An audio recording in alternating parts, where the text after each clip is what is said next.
Welcome to the Deep Dive. We're the show that tries to cut through all the noise and, get straight to the heart of really complex issues. Yeah, there's just so much information out there, right? It's almost impossible to stay properly informed, especially on big policy changes. Exactly. Unless you've got that personal research assistant working for free, which, let's be honest, not many of us do. Right. So that's why we're here. We do the digging into the sources you send us, pull out the key insights, the surprising bits to give you that shortcut. Mm-hmm. Okay, let's unpack this one. Today, we're diving deep into a newly signed executive order. And what makes this really vital is the immediate and pretty significant concerns raised by some leading civil liberties and disability rights groups. Right. It's quite the reaction. Yeah. So our mission today isn't just to understand the stated goals of the order, what the administration says it's about. We need to really contrast those goals with the profound implications highlighted by the folks working to protect vulnerable populations. Absolutely. It's about policy, yes, but also very much about individual rights, human impact. So where are we getting our info? What sources are we looking at? Okay, so we've got three key sources lined up. First, obviously, the White House's executive order itself.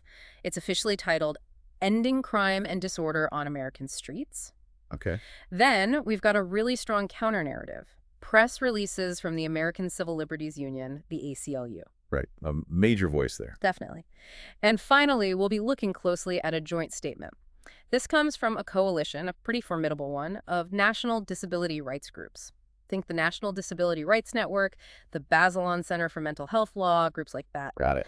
So the plan is to look at what the order actually proposes and then critically dig into why these groups see it as, well, frankly, a serious threat to basic rights and dignity.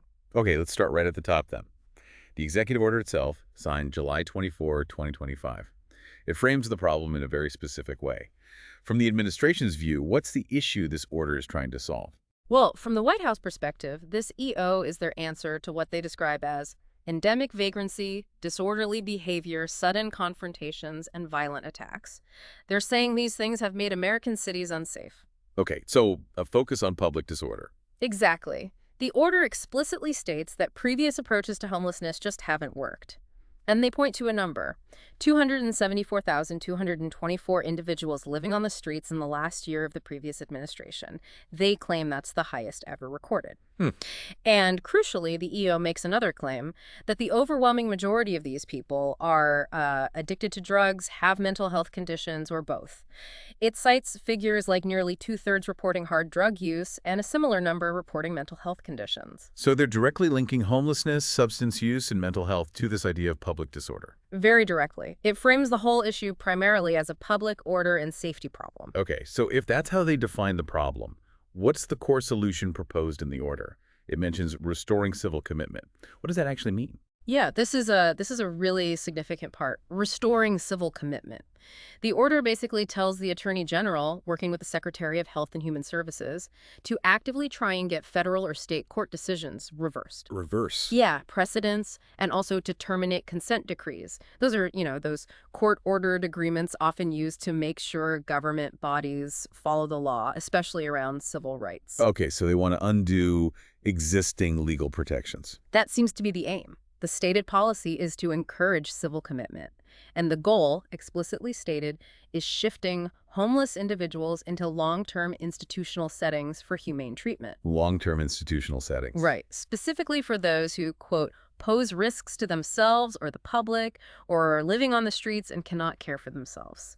So the core idea, the real insight here, is this deliberate move to change the legal landscape, to make it much easier to, compel people into institutions. That's a huge shift. A huge shift indeed. Wow. Okay, so beyond that push for civil commitment, what other key things does the order direct? There's a section called Fighting Vagrancy on America's Streets.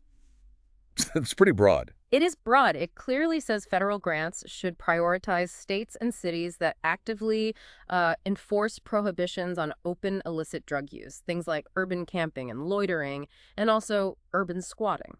So using federal money as leverage for specific local enforcement. Exactly. And it goes further. It puts new requirements on places that get federal housing and homelessness money. They now have to increase requirements that participants who have substance use disorder or serious mental illness actually use treatment or mental health services. Is that a condition? As a condition of participation, yes. And maybe one of the most striking parts.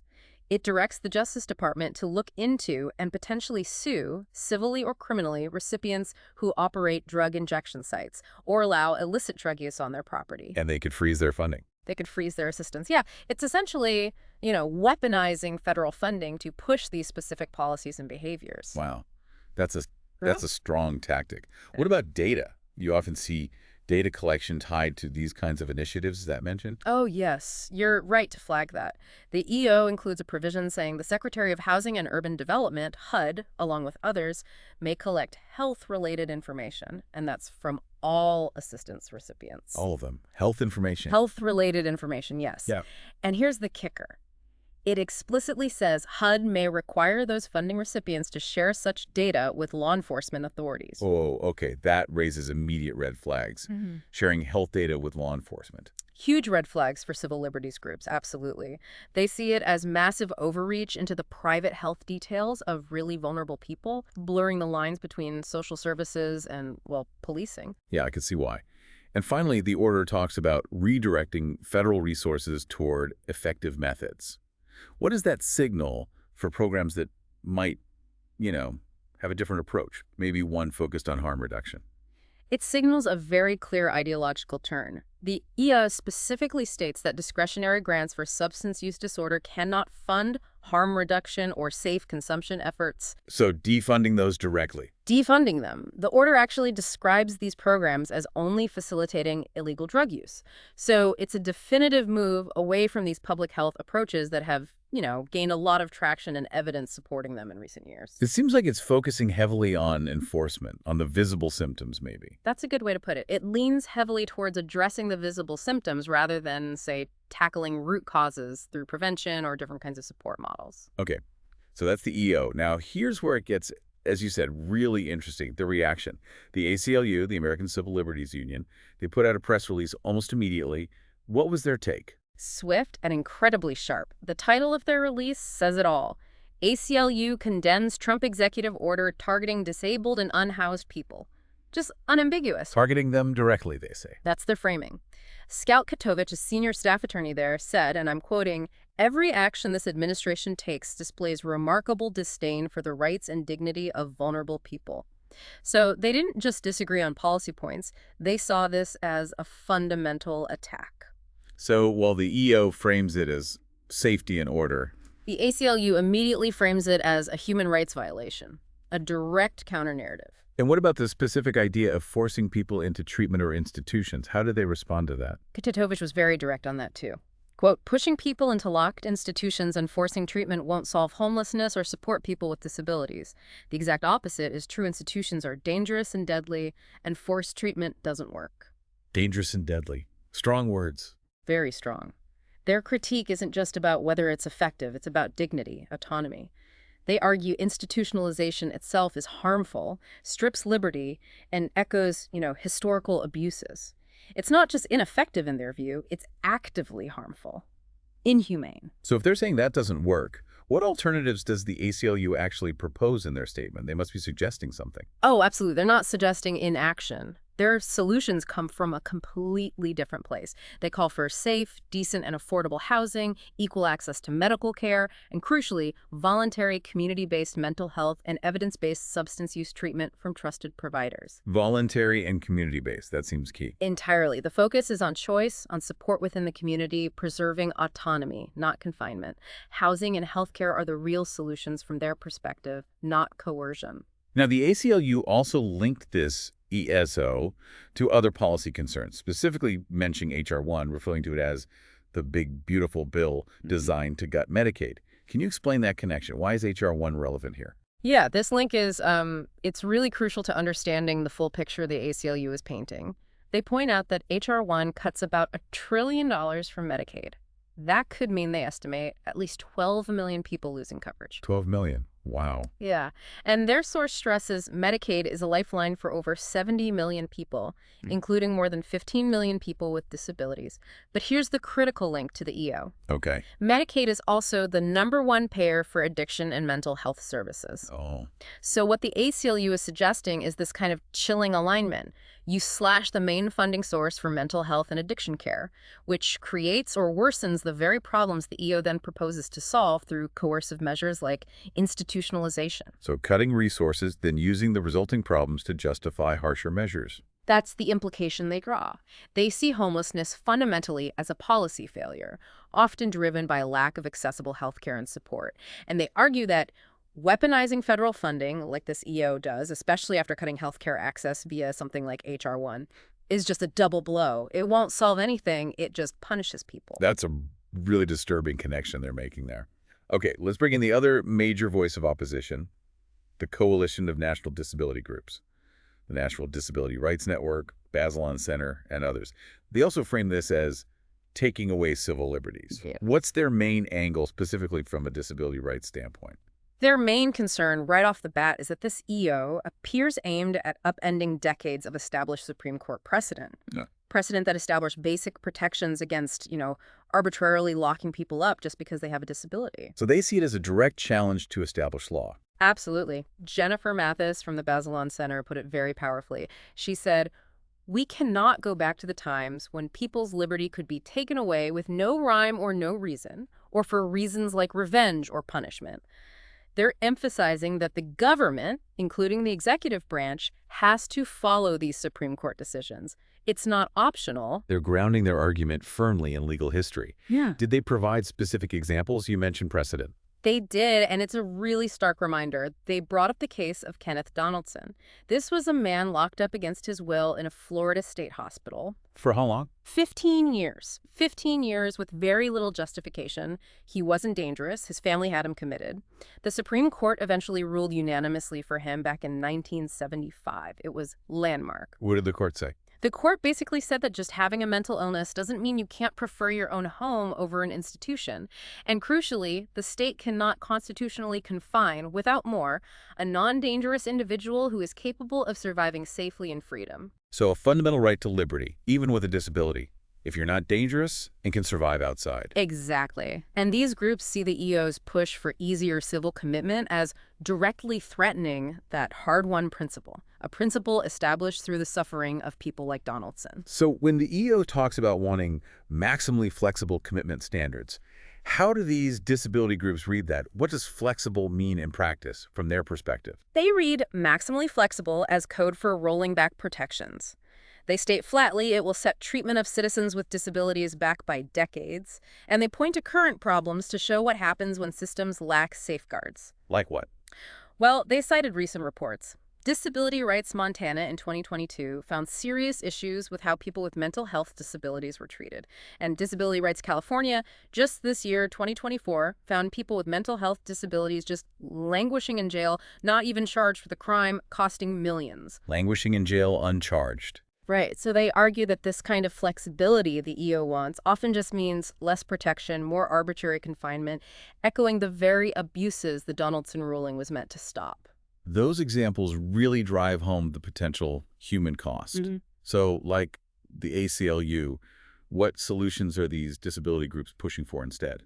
Their call is very consistent. It's about permanent affordable housing, access to mental health services, and the support to live with dignity in their communities. It's about empowerment, choice, community integration, not warehousing people. Dignity in the community. Precisely. And they make another sharp point, calling warehousing people in costly institutions an absurd solution, especially, again, linking it back to those historic cuts to Medicaid. They see it as contradictory, ineffective, and fiscally irresponsible. Right, the same linkage the ACLU made. Exactly. And one more crucial statistic they highlighted, up to 40% of people with intellectual and developmental disabilities think Down syndrome, autism, also have co-occurring mental health conditions. 40%, that's high. It is, and it underscores that the impact of an EO like this could be incredibly broad, affecting a huge segment of the disability community, far beyond just those typically associated with acute mental health crises or homelessness. The potential reach is devastating, according to these groups. Okay, so let's try and synthesize this. What does this all mean for you, the listener? We've clearly seen this fundamental clash of approaches. On one side, you've got the executive order. It frames homelessness, mental health issues, substance use, primarily through a lens of crime and disorder. Right, and its solutions follow that framing. Criminalization, making civil commitment easier, pushing towards institutionalization. And defunding things like harm reduction, collecting health data for law enforcement. Yeah, all fitting that enforcement model. Then, on the other side, you have this unified voice from civil liberties and disability rights organizations. And how do they frame it? They see these exact same issues as fundamental human rights concerns. As systemic policy failures exacerbated by things like healthcare cuts, they view the EO not as a solution, but as a direct threat to decades of legal progress that protects autonomy and dignity. And their solutions are totally different. Completely. Voluntary, community-based care, affordable housing, real support systems. It's coercion versus support, confinement versus community. There's this deep tension between the EO's definition of public safety and the rights group's emphasis on civil liberties and dignity. They have very different ideas about what actually makes society safe and just. And this deep dive really throws a spotlight on those privacy concerns, too, with that data collection aspect. Sharing health info with law enforcement, that's a major point of contention. Huge. And it also highlights the potential loss of programs like harm reduction and housing first. Programs these groups argue are evidence-based, save lives, but are explicitly targeted by this order. So it really shows how policies framed one way addressing crime can have these incredibly profound and deeply debated consequences for individual rights, especially for people already facing significant challenges. Exactly. It's a complex picture. It forces us to look beyond the surface framing, beyond the immediate optics, and consider the real, long-term human and societal impacts of these policy choices. So as we wrap up this deep dive, we've explored these two really starkly contrasting visions, how to deal with complex issues like homelessness, mental illness, addiction, through the lens of this specific executive order and the reactions to it. Yeah, it certainly challenges us to think critically about policy intentions versus actual impact, especially on the most vulnerable. It really does. And it leaves us with, I think, a pretty important question, maybe a provocative thought for you to consider. How do societies navigate this incredibly complex challenge? How do we balance that understandable desire for public order and safety with the fundamental civil liberties, the human dignity of every single individual, especially those who are most vulnerable, those who historically faced being locked away? That balance. It's a balance we've been grappling with legally and ethically for decades, as the Donaldson case shows. And based on this EO and the reaction, it's clear that finding that balance remains a really contentious, ongoing struggle. It's definitely a question worth pondering long after this deep dive ends.